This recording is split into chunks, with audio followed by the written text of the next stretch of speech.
The first thing you need to understand is that the Imperial Japanese army had never truly been pushed back. Not really. For years, across China, Singapore, and the Philippines, their soldiers had carved a path of conquest that seemed unstoppable.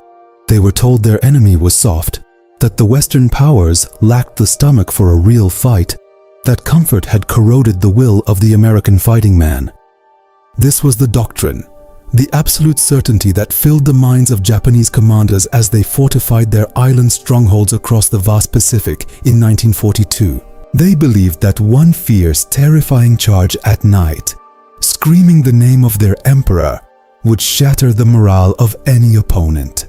This belief was not just propaganda. It was a core strategic assumption. And on a humid, rain-soaked island called Guadalcanal, that assumption was about to be disintegrated by a force they had severely underestimated. A brotherhood forged in ship decks and mud, who would become known by a name that echoed terror through the ranks of the empire. They would become the Devil Dogs. The battle for Guadalcanal, which erupted in August of 1942, was the first brutal litmus test. The United States Marine Corps landed on those beaches not with a swagger, but with a grim, focused tension. The air itself was a thick, suffocating blanket of tropical heat and anticipation. The Japanese defenders, hidden in the dense malarial jungle, expected the Americans to dig in, to build a perimeter, and wait. That was the standard playbook. But the Marines, under the command of General Alexander Vandegrift, didn't just sit and wait for a siege. They immediately pushed inland to secure the critical airfield, Henderson Field, a dusty, half-finished scar on the landscape that would become the focal point of the entire campaign. The first major collision happened not in the daylight, where American naval guns could help, but deep in the black, moonless jungle. It was at a place that would etch itself into Marine Corps legend forever. A narrow tidal lagoon called Alligator Creek. The Japanese sent nearly 1,000 elite soldiers from the Ichiki detachment to wipe out the Marine line. They attacked with bayonets fixed, a human wave of fury through the darkness, confident that the Americans would break. Instead, they found the Marines wide awake, calm behind their sights, waiting for the order to fire. When that order came, it was not panic. It was an industrial-grade wall of lead that erased the first wave in minutes. The Japanese commander, stunned by the catastrophic failure of the assault, could not comprehend the psychological wall he had just crashed into. What the Japanese military mind failed to grasp in those early days was a fundamental difference in the concept of retreat. For the samurai-influenced Imperial Army, a tactical withdrawal to preserve strength was often seen as a loss of honor. For the United States Marine Corps, retreat was simply not a vocabulary word. It was an unthinkable equation. On Guadalcanal, when ammunition ran low, when the humidity and malnutrition began dropping men faster than shrapnel, the Marines didn't pull back to the beach. They fixed bayonets on their heavy Springfield rifles.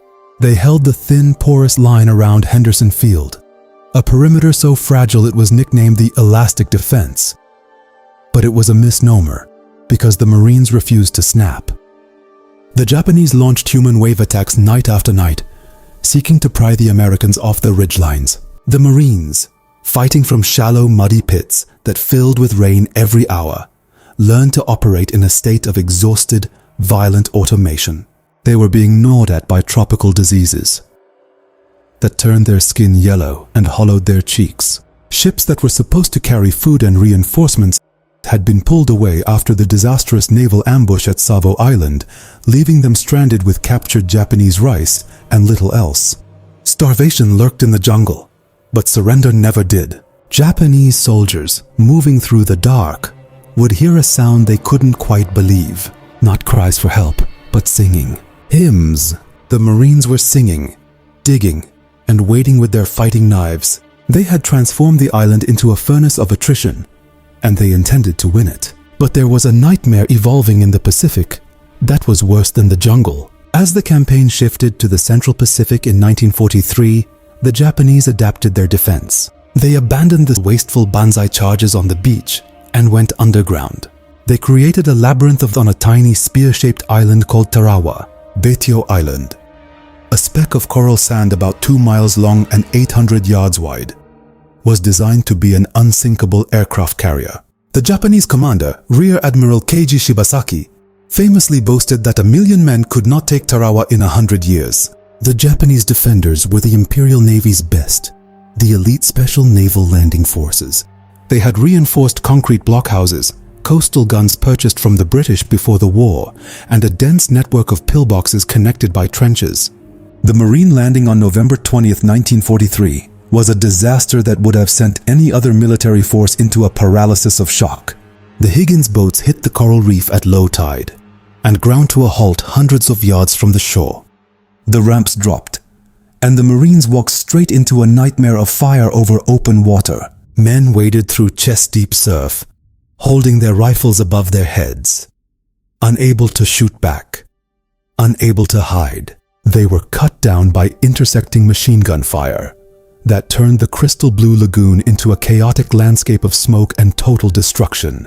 The first 3 waves simply vanished into the surf. On the command ship, watching the overwhelming force in real time through binoculars, senior officers felt their stomachs turn to ice. The initial report suggested the landing force had been completely destroyed. A naval bombardment was called in, but it failed to crack the deeply buried bunkers. The entire assault seemed doomed. Another failed invasion that would be written off as a black mark in history. A lesser fighting force would have stopped. The Japanese defenders believed the battle was already over. They thought the remaining Marines cowering on the pier and behind the seawall were finished, that a counterattack would sweep the red-stained beach clean. But the Marines who made it to that log seawall, about 4 feet high and made of coconut logs, did something that defied tactical logic. They started to fight back, not as a battalion, not as a company, but as individual warriors.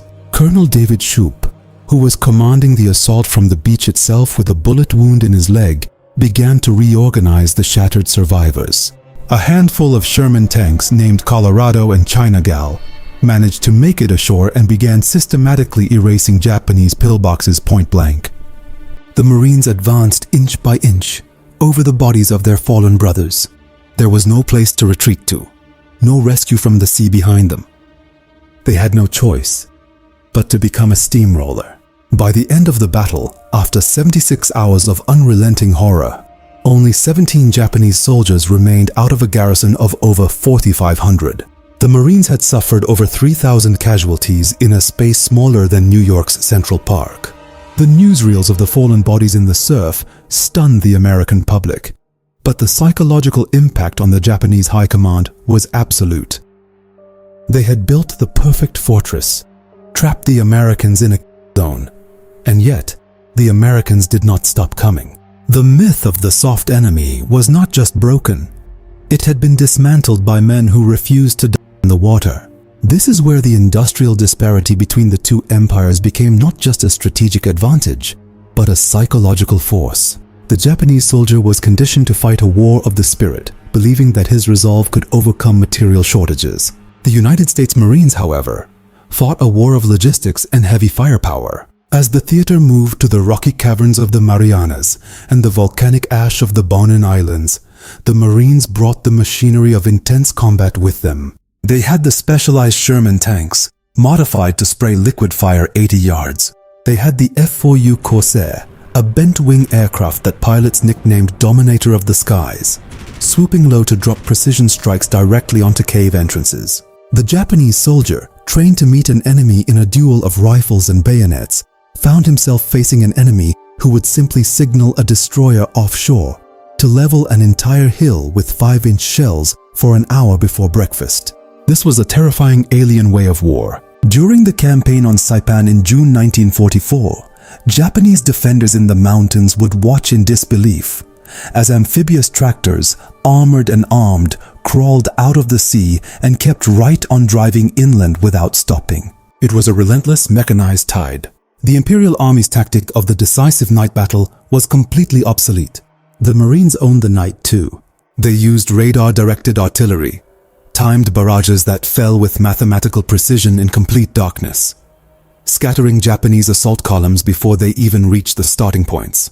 The sound that haunted Japanese survivors was not the battle cry, but the low, heavy hum of American generators flooding the front lines with electric light, denying them the cover of darkness they had relied on for decades. But the ultimate collision of these two worlds, where the Marine Corps' formidable philosophy was fully weaponized, occurred on a small, sulfur-choked island in February 1945. Iwo Jima was not a battle for territory in the traditional sense.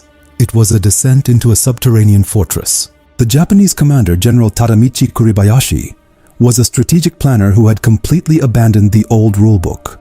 He had spent months honeycombing the 8-square-mile island with 11 miles of tunnels, deep bunkers, and hidden artillery positions. He ordered his men not to shoot when the Marines landed. He wanted the beach to become a trap of congestion. He was not trying to win. He knew Japan could not win. His grim, singular goal was to break the spirit of the United States Marine Corps by exacting a price so severe that America would hesitate to invade the home islands. The Marines hit the black volcanic sand at 9 a.m. on February 19th. For a brief, eerie moment, there was silence. The Japanese held their fire. The invasion force, a swarm of thousands of men and machines, thought the incredible naval bombardment might have actually erased the defenders. Then, at exactly the moment the beaches were clogged with men and material, Kuribayashi spoke into his radio.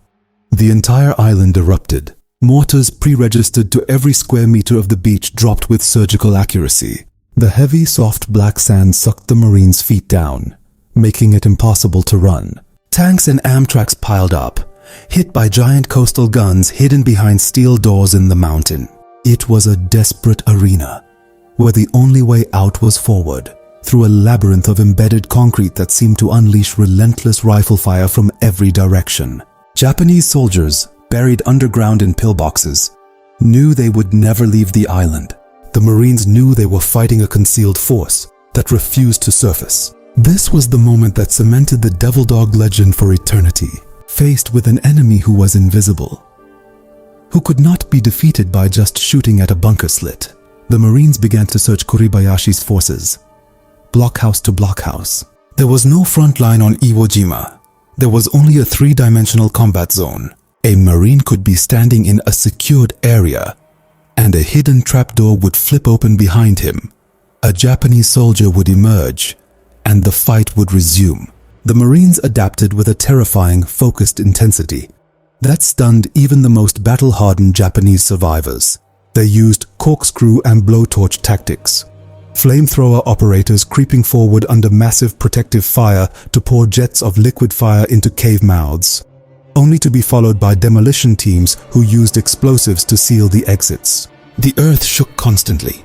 Tanks fitted with bulldozer blades cleared paths through the terraced defenses, while riflemen executed the most dangerous task in modern warfare, the close assault of a fortified position. Day turned into night, and the battle did not slow. The Marines began to sense the enemy by scent, tracking them through tunnels so narrow they could barely fit with their gear. The psychological impact for the Japanese was realizing that the Americans would come into the tunnels after them. Fighting in the dark with close combat tools, the Marines would clear the subterranean passages meter by meter. The Japanese had been told that Americans feared close combat and would never enter the tunnels. That assumption was proven wrong. The Marines seemed to treat the dark underground no differently than the open field. The defining image of this relentless pressure was the assault on Hill 382 and the Meat Grinder, the most heavily fortified terrain in the Central Pacific. Japanese gunners inside the hill, protected by layers of reinforced concrete and steel plate, repelled direct tank hits for days. The Marines would throw grenades and satchel charges at the pillbox slits, only for the Japanese to quickly replace the defenders and return fire within seconds. The cycle repeated for 48 hours straight. Men became exhausted beyond the point of sanity, their faces blackened by volcanic dust and powder burns, their ears bleeding from the concussive thumping of demolition charges. A single company that had landed with 240 men might be down to just a handful of walking wounded by the third day. Yet the advance continued. It was a battle of systems, the American machine against Japanese flesh. and the American machine was a hydraulic press that moved at a slow, grinding pace that shattered morale. Japanese prisoners, the few who were taken, spoke of the horror of watching silhouettes of Marines rise out of the smoke, flamethrower tanks clicking and grinding, never stopping, always moving forward. They called them mailed Americans, a reference to the heavy jackets and helmets, and they whispered that these men were not human. The fighting peaked on a razorback ridge, where combat was so close that Marine lines were separated from Japanese caves by the width of a single road. Rifles became useless. Men threw chunks of coral, empty ammunition boxes, anything they could grab, before colliding in a frenzy of bayonets. There was no pause. The Marines would not allow a pause. To pause meant letting the Japanese reorganize, and the doctrine was simple. Pressure creates panic, panic creates mistakes, and mistakes destroy armies. The industrial shadow behind the Marines added a final devastating layer of helplessness for the Imperial defender. When a Japanese machine gunner fired his Nambu light machine gun, a temperamental weapon that jammed constantly due to poorly oiled ammunition, he was heard and located by a Marine with a Browning automatic rifle who could fire 3 times as fast without jamming. But the disparity didn't stop at small arms. Off the coast, the American Fifth Fleet sat like a divine judgment. Battleships like the USS Texas and USS New York hurled 16-inch shells that weighed as much as a small car. These projectiles didn't just explode. They terraformed the landscape, vaporizing entire blockhouses, cracking open the tunnel complexes, and exposing the defenders to the burning sun. The Japanese had scraped together a handful of tanks on Iwo Jima, pathetic, outdated machines, and they were annihilated by Marine Shermans before they could even leave their revetments. But the ultimate symbol of dominance was the landing field. The very first reason the Marines were attacking, to secure Motoyama Airfield No. 1, was turned against its defenders. Even as combat raged 100 yards from the runway, Marine engineers were repairing the strip. Before the island was even declared secure, a damaged B-29 bomber, the Dynamite, running on fumes and desperate to save its crew, landed on the island. Japanese soldiers, watching from the cliffs, saw the Americans cheering as the big silver bird rolled to a stop. It was a psychological defeat worse than any charge. The Marines were still being shot at, yet they were already rewriting the purpose of the island. The Japanese garrison was no longer fighting to win. They were fighting a delaying action against a force that had already moved past them strategically. The culmination of this psychological terror manifested in the caves. As the Marines pushed into the northern cliffs, they encountered civilians and soldiers who had been told a horrifying lie. Japanese propaganda blared from hidden speakers and tattered leaflets. The Americans would torture and cannibalize all prisoners. This fear made the Japanese fight with a desperate, trapped ferocity. But it also created a psychological fog on their side. When Marines used loudspeakers to talk Japanese soldiers out of the caves, promising food and medical care, it was the ultimate paradox for a defender. The very same enemy who had been erasing blockhouses with high explosives an hour earlier was now offering a canteen of water. This act of compassion was more destabilizing to the Japanese warrior code than the flamethrower. It proved that the Marine was not just a beast. He was a self-aware predator who could switch from maximum violence to strategic mercy at will. A massive banzai charge on July 7, 1944 on Saipan was the final testament to the broken Japanese psyche. 3,000 soldiers, the last remnants of the garrison, launched the largest charge of the Pacific War. They were armed with sticks, knives tied to poles, and a few rifles. They charged through the Marine lines, screaming, flooding over the forward positions. The Marines, specifically the 1st and 2nd Battalions of the 105th Infantry, stood their ground in a screaming, chaotic melee under the dawn sky. It was a ghostly, staggering spectacle. By the time the sun was fully up, the charge was over. The Japanese had been completely swept aside, their bodies piled in chaotic heaps before the American lines. The Japanese command structure had expended its last resource not to achieve a military objective, but simply to escape the pressure. The true legacy of the Devil Dog isn't just the flag on Mount Suribachi or the airstrips on Tinian. The true legacy is the psychological scar left on the collective memory of the Imperial Japanese military. They had entered the war believing that fighting spirit could float on clouds. They assumed the American, poisoned by jazz, democracy, and luxury, was a creature of habit who would not trade his life for a coral rock. They were wrong in the most catastrophic way imaginable. The United States Marine Corps didn't just bring better weapons.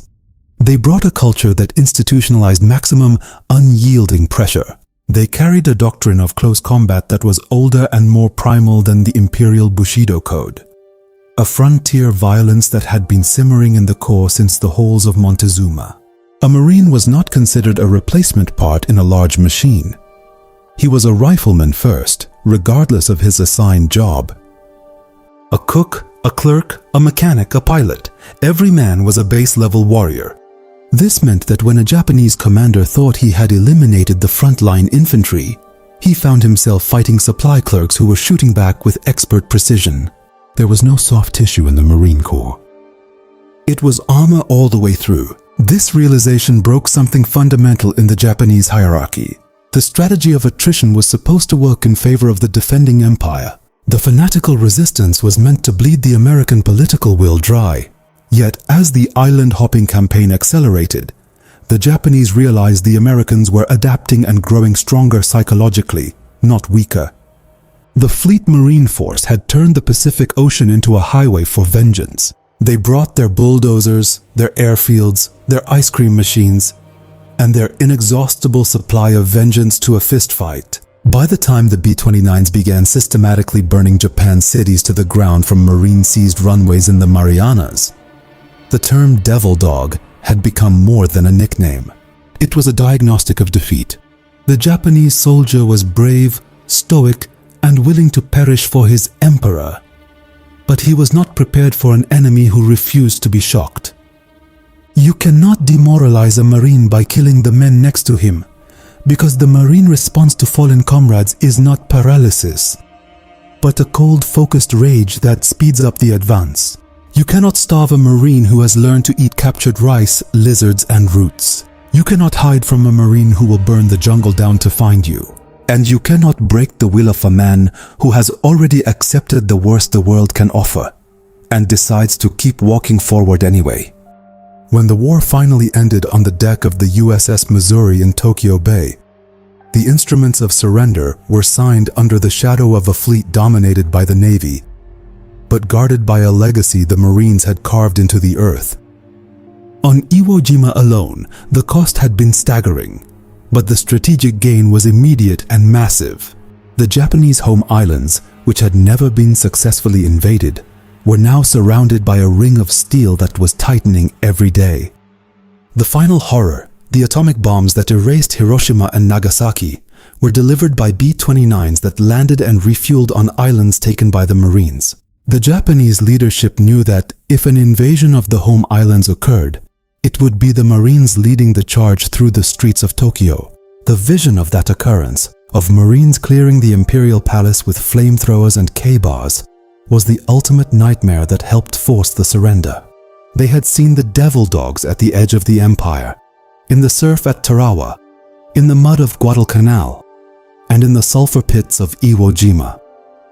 They understood, with crystal clarity, that there was no defensive line in the home islands that could stop them. The demons of the Pacific had proven, inch by inch, that the ocean was not wide enough, the bunker was not thick enough, and the will was not strong enough to resist an enemy that simply refused to be defeated.